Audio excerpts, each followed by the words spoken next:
Hello friends, ఈరోజు dragon fruit cut చేయడం ఎలాగో చూద్దాం. ఫస్ట్ డ్రాగన్ ఫ్రూట్ని అట్లా మనం స్లైసెస్గా కట్ చేసుకునే కన్నా పైన లేయర్ ముందు కట్ చేయాల్సి ఉంటుంది. చూసారా థిక్ లేయర్ ఎట్లా ఉందో. మా మదర్ ఆ థిక్ లేయర్ని ఒక 5 ఘాట్లాగా పెట్టారు. చాలా జాగ్రత్తగా కట్ చేయాల్సి ఉంటుంది. లేయర్ థిక్గా ఉంటుంది కానీ లోపల ఫ్రూట్ మాత్రం చాలా పల్పీగా అట్లా ఉంటుంది, సాఫ్ట్గా ఉంటుంది. అండ్ ఇప్పుడు చూడండి, అట్లా కట్ చేసిన తర్వాత ఆ లేయర్ ఎంత థిక్గా ఉందో చూసారా. ఆ స్కిన్ అట్లా తీసేయాలి.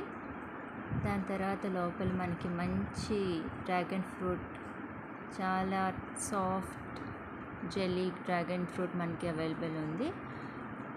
ఫ్రెష్గా ఉంది చూసారా. గాడ్స్ గిఫ్ట్ అండ్ వండర్ అనుకోవచ్చు డ్రాగన్ ఫ్రూట్ అయితే. ఏ ఫ్రూట్ అయినా అంతే. Dragon fruit is my new favourite.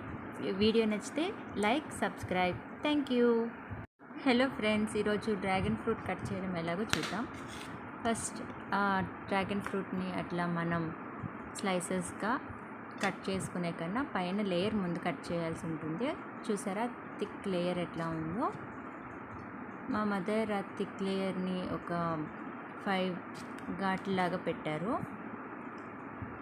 చాలా జాగ్రత్తగా కట్ చేయాల్సి ఉంటుంది. లేయర్ థిక్గా ఉంటుంది కానీ లోపల ఫ్రూట్ మాత్రం చాలా పల్పీగా అట్లా ఉంటుంది, సాఫ్ట్గా ఉంటుంది. అండ్ ఇప్పుడు చూడండి, అట్లా కట్ చేసిన తర్వాత ఆ లేయర్ ఎంత థిక్గా ఉందో చూసారా. ఆ స్కిన్ అట్లా తీసేయాలి.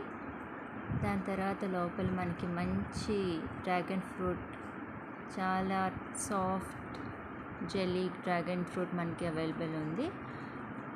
ఫ్రెష్గా ఉంది చూసారా. గాడ్స్ గిఫ్ట్ అండ్ వండర్ అనుకోవచ్చు డ్రాగన్ ఫ్రూట్ అయితే. ఏ ఫ్రూట్ అయినా అంతే. Dragon fruit is my new favourite. Video నచ్చితే లైక్, సబ్స్క్రైబ్. Thank you.